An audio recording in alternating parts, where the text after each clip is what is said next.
Roswell, New Mexico, a quiet community in the western desert until the night of July 2nd, 1947.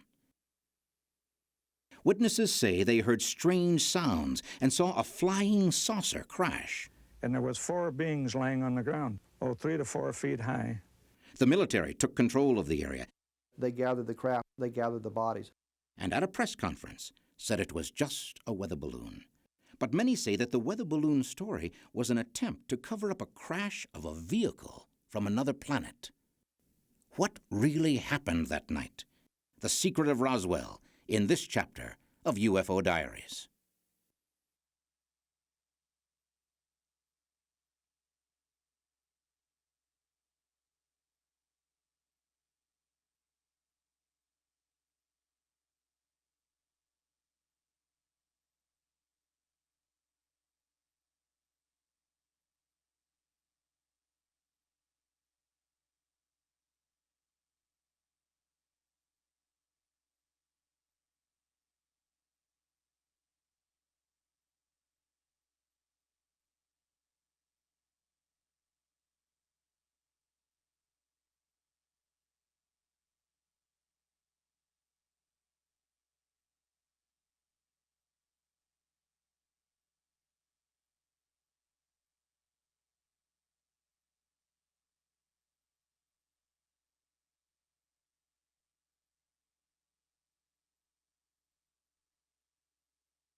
One of the most intriguing chapters in the stories of the UFO Diaries is the one often referred to as the Roswell incident. For almost 50 years, researchers have been unable to get to the truth of the matter.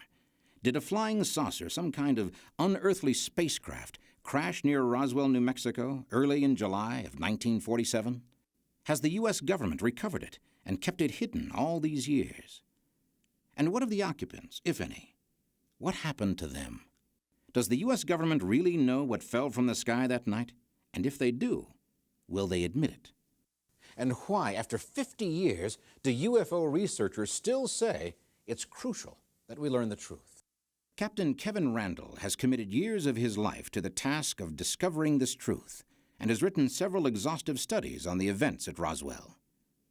As an enduring mystery should, it all began on a stormy night in the summer of 1947. The story that's been told is that Mac Brazel was alone at the ranch in early July 1947, heard a clap of thunder that sounded much louder, different than the normal claps of thunder. Didn't think too much of it that night. The next day he was out on the range looking to see which fields had gotten the rain the night before because he was going to move the livestock, and as he explored the fields he came to an area that was filled with metallic debris. Captain Randall and many others have said that the pieces of debris that Mac Brazel discovered were like nothing else on Earth. Mac Brazel then decided to bring the matter to the attention of the authorities. So he left the ranch and drove the few miles into the nearest town, Roswell, New Mexico. The sheriff of Roswell at the time was George Wilcox. His granddaughter, Barbara Duggar, recalls the story. In the 40s, there was a spacecraft, a flying saucer is what Big Mom called it, crashed outside of Roswell. My grandfather went out there to the site. When he got out there, there was a big burned area, and then they saw debris. I asked her, I said, did he see any little space beings? And she said, yes, there was 4 of them. The sheriff, according to reports, immediately got in touch with the nearby Army Air Base about the field of strange debris. It was only a short time before officers were on the site and eager to see exactly what Sheriff Wilcox was talking about. After all, a field full of debris is one thing, but actual beings from outer space? What happened next was either the biggest error or the biggest cover-up in the history of the Air Force. Major Jesse A. Marcel, the Air Intelligence Officer of the 509th Bomb Group, was told by Colonel Blanchard to go out and take a look at the scene himself. Marcel got out there, again, saw an area that he described himself as 3/4 of a mile long, 200 to 300 feet wide, filled with metallic debris. He showed it to Colonel William Blanchard, the commander of the 509th Bomb Group. Blanchard ordered a press release saying that the Army had captured a flying saucer, talked to Lieutenant Walter Hott. Haught issued the press release, wrote the press release, and took it to the various media outlets in Roswell, the 2 radio stations, the 2 newspapers, and from that point it went over the wire.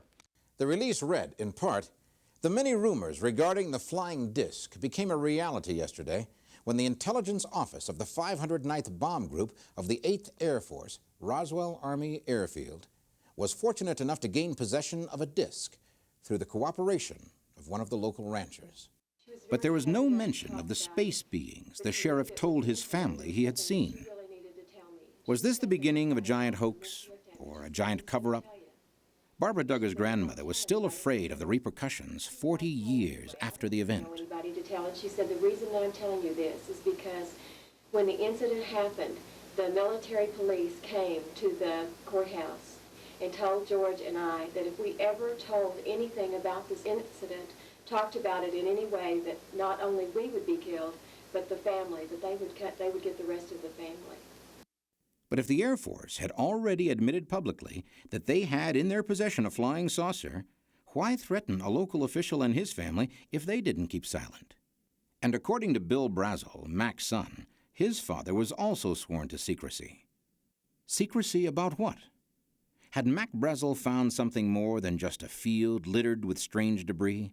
This is basically the point where the Roswell incident becomes a whole series of different mysteries, and they kind of crisscross one another. Because if Colonel Blanchard admitted they had a more or less intact flying saucer, then clearly somewhere they had more than just the small bits of metallic debris reported by Mac Brazel. According to many who were in Roswell at the time, the result was a tremendous flood of worldwide attention focused on the small New Mexico town. But what happened next seems to have been even more mysterious. 3 hours later, the official story changed. General Roger Ramey, commander of the 8th Air Force, the parent organization of the 509th Bomb Group, issued another press release saying it was nothing more than a weather balloon. According to General Ramey, the balloon had crashed on the ranch. That's what Major Marcel found. He had overreacted thinking that he had a flying saucer. It was just this weather balloon and the Raywin target reflector. Is it possible that this photograph was a total fabrication? Here's what the officer on the right, General Thomas Dubose, now says about this Army Air Force press release claiming the crash was just a weather balloon. We knew that it was a cover story, and whose idea it was, I haven't the vaguest idea, but we used that in order to assuage the curiosity of the press. Why? Why would representatives of the U.S. military announce that the debris was from a weather balloon if senior officers knew otherwise? Maybe Mac Brazel did find a balloon, but the problem with this is it never explains all the other testimony. It does not explain all the debris. Recently, Major Marcel's son has come forward to tell an amazing story he remembers from his childhood having to do with that same debris. Major Marcel brought some of the material home so they could show it to his wife and his son. Then later on, he took all of that material back to the Roswell Army Airfield. The thing that set this apart from anything that I had ever seen before or since was the marking zone parts of the wreckage. In the I-beam structural members, there was like a writing of sorts. I remember at the time thinking this was like hieroglyphic, but it wasn't really hieroglyphic, but it was more of a geometrical forms and symbols. Still, the weather balloon explanation could easily have been the end of what we know of the Roswell incident. But there were about to be even more startling discoveries when UFO Diaries returns. What has kept the Roswell incident a matter of heated controversy, even today? One reason is the story told by this man, Grady Barnett, a civil engineer living in Roswell at the time. Grady Barnett told his friend Vern Malte about what he saw that July afternoon. Mr. Barnett told me that when he was coming back from one of his field trips, he'd run onto a flying saucer that had burst open, and there were 4 beings on the ground. 4 alien beings, as well as an almost intact spacecraft. The number of beings coincides exactly with what Sheriff George Wilcox said he found. Civil engineer Grady Barnett claims to have seen a crashed flying saucer and the dead occupants of that craft. Can this be the same craft that the Army Air Force later claimed to have in its possession? But if Grady Barnett's flying saucer was almost entirely intact, what accounts for the massive amounts of debris discovered by Mac Brazel? And there was something else. Barnett said all the beings he saw were dead. Sheriff Wilcox told a slightly different story. And Granddaddy said their heads were large, and the little suit that they had on was just, you couldn't, it was just like silk or something. And I asked her, I said, were the little men alive, or they dead? And she said, I think one of them was alive. Could it be there were two flying saucers instead of just one, each carrying a crew of 4? Some UFO researchers believe that this is the only explanation. By all accounts, the debris was all very small. If these were pieces of a craft of some kind, it must have been totally obliterated. Based on first-hand accounts of other people who were involved, it's clear that the solution to the mystery was going to be found miles away from the Brazel Ranch, much closer to Roswell. Since the vessel was made of such super strong material, whatever destroyed it must have been a tremendous force. And what about the material found at the Mac Brazel Ranch? By all accounts, the debris was clearly not something from this earth. The material discovered at the debris field defied all attempts of the people to explain what it was. The foil could not be cut. The wood-like material couldn't be whittled. It couldn't be burned. So clearly we have material that is not like anything that was available in our society in 1947. Is it possible that the pieces of debris found on the ranch were really something quite natural? For example, could they have come from a meteorite? Well, a meteor would enter the Earth's atmosphere at, of course, very high speed, and once it meets the resistance of the Earth's atmosphere, it begins to burn up and lose, of course, its size. And what's more, a meteor that landed with an audible impact would have left a gigantic impact crater, such as the one in Arizona. Whatever struck the ground in New Mexico left no crater. Did create a gouge in the terrain, but that's more suggestive of some kind of a controlled crash than something falling out of the sky. Some have suggested then that the debris could easily have been the wreckage from a top-secret spy plane. During the late 1940s, the former Soviet Union was very curious about American nuclear bomb experiments, which were conducted only 100 miles from Roswell. A spy plane trying to capture these secrets would logically fly to that part of the country.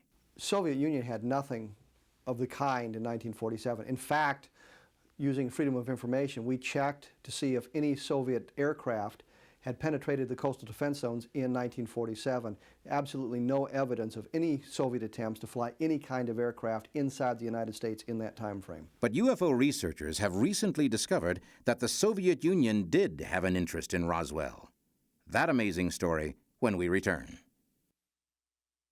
George Knapp recently returned from a trip to the former Soviet Union. He discovered that the Russians had a very high level of interest in the events of Roswell in 1947, and they came to some startling conclusions.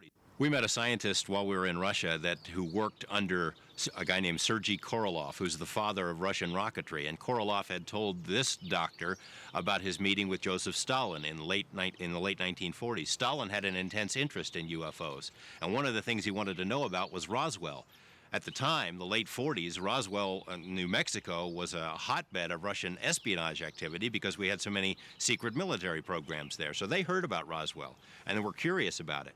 And he had his scientists and his spies study it, and the conclusion they came up with was that Roswell was real, that something really did crash there, that it wasn't a weather balloon, and it wasn't anything of earthly origin. They didn't know exactly where it came from, but they knew it wasn't ours and it wasn't theirs, and this was something that was of monumental importance that needed to be studied. Still, at the center of this story was the man who had, in a sense, started it all, Mac Brazel. Brazel was a virtual prisoner at the ranch. If this is true, then it would seem the Army feared he might tell others the truth about what he'd seen. Then, another unexpected development in the Roswell incident.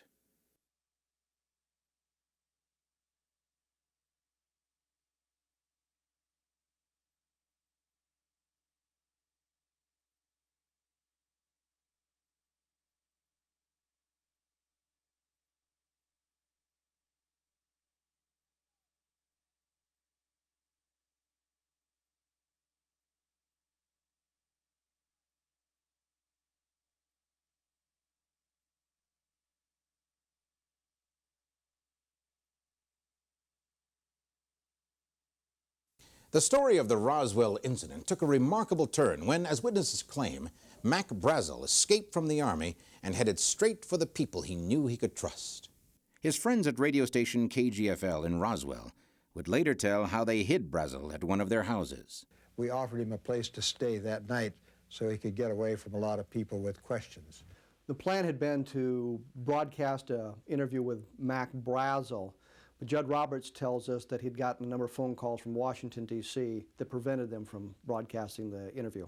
Suggestion was made to us that if we wanted to keep our license, we would not use the interview on the air because that would give us about 24 hours to find something else to do beside the radio business. Can this really be true? Did the U.S. Army use coercive tactics to ensure Mac Brazel's silence? And if so, his silence about what? But while at the base, he was virtually a prisoner. We know that he was kept at the guest house under guard, which is not exactly being in jail, but it's basically the same thing. On the evening of July 9th, the military took Mac Brazel to the various media outlets in Roswell, and here he was telling them a story that differed significantly than what he had told them on July 6th. What I found yesterday in my field was a weather balloon. A what? A weather balloon.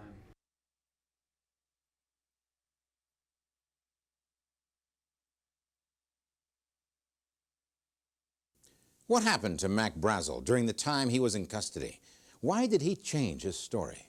Perhaps the truth is that Mac Brazel planned to reveal the same remarkable story later told by mortician Glenn Dennis. In 1947, Glenn Dennis worked at the Ballard Funeral Home. In small towns, often the hearse doubled as an ambulance, and Glenn Dennis would have an opportunity to drive injured airmen back out to the base.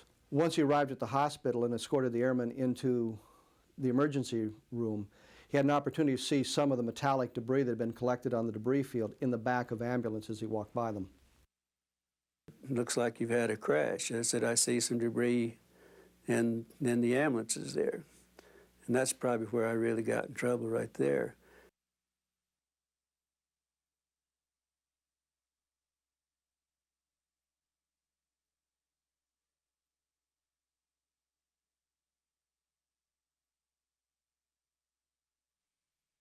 Glenn was told in very blunt language that if he ever talked about this, if he went into town and told his friends about it, he'd be killed. But Glenn Dennis's connection to the Roswell incident did not end there. He would soon learn much more from his girlfriend, a nurse at the base hospital. And this was a young second lieutenant, a very deeply religious lady. She was born and raised in a very strict Catholic family. She was going into this examination room that was across the hall. She was going in to get some supplies, and when she walked in the door, there was two doctors there. She started out the door and said, "You stay here, we've got to have you." And what it was, they were examining, she told me, 3 bodies, foreign bodies. And she said 2 of them were very mutilated. That was then, she said, "I've got to go back to the barracks." He said, "I am deathly ill and I've got to go back to the barracks." And then that was the last time I ever saw her. The next day, I called out. I wanted to see how she was doing and how she was feeling. And they said that she had been transferred out. And they didn't know where, but she was no longer there at the air base. What happened to the nurse who was pressed into duty on that fateful July day? Did she see, perhaps even work on, the bodies described by Sheriff Wilcox? Could this really have happened? And if so, are the bodies even related at all to the debris found by Mac Brazel? If this is the real solution to the Roswell mystery at last, it unfortunately only raises other equally difficult questions. If there were 2 saucers, or one that broke into 2 pieces, where are all of those pieces now? And if the alien pilots really were taken away from the crash site, what became of them? Sappho Henderson, the widow of an Air Force pilot flying out of Roswell at the time, claims to have the answer. I guess if they're putting in the papers now, it's no longer a top secret. And he said, he bought the papers, and we went to the car, and he said, "Read those." And I read the article, and he said, "It's a true story."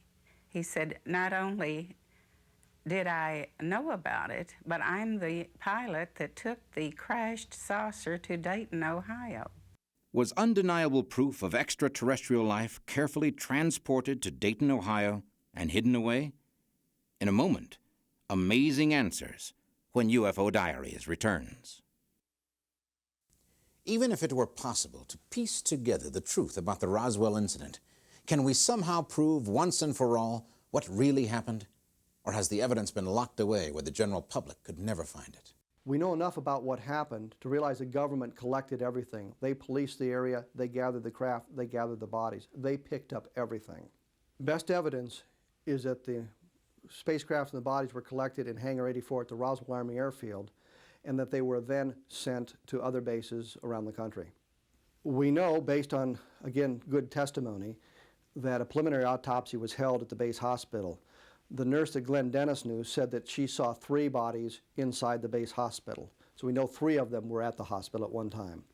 What we have are a large number of people, many of whom are unknown to one another, telling the same basic story from different points of view, from Mac Brazel on the debris field to the men such as Major Edwin Easley, who was on the impact site, telling a story that dovetails nicely. If it was a hoax, we would not have the corroborative testimony that has been offered by these people. The Roswell incident seems to be a mystery that will never fully be explained unless more of the original eyewitnesses break the decades of silence.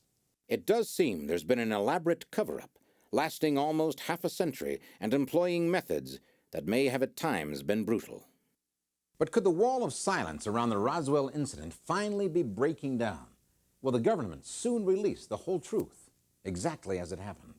After numerous requests from his constituents, New Mexico Congressman Steve Schiff has asked the U.S. Department of Defense for an official explanation of the events of July 1947. In March of 1993, New Mexico Congressman Stephen Schiff began an attempt to break through the wall of secrecy that's been hiding this event. But he was answered only by an Air Force colonel who claimed that the Department of Defense keeps its documents from that era on file in the National Archives, and that Congressman Schiff should contact them.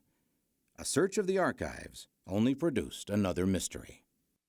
Congressman Schiff eventually got a response from the National Archives, which said generally that they had no information in the archives about the events now known as the Roswell incident. Apparently, in the eyes of the Defense Department, the Roswell incident simply did not happen. Why are there no records of what numerous witnesses claim they saw? A military operation carried out on private property. The Blue Book files contain absolutely no information about Roswell with the exception of a single paragraph in a single newspaper clipping in another file. So Congressman Schiff felt that that response from the military, from the National Archives, did not answer the questions he had asked. But what of the threats, the intimidation, the secrecy? Are we to believe, as the government still seems to expect, that it was all over a weather balloon? For those who claim to have been eyewitnesses to whatever happened at Roswell, the events of July 1947 can never be forgotten. But until more evidence comes to the surface, the incident at Roswell is still another of the many unanswered questions in the UFO Diaries.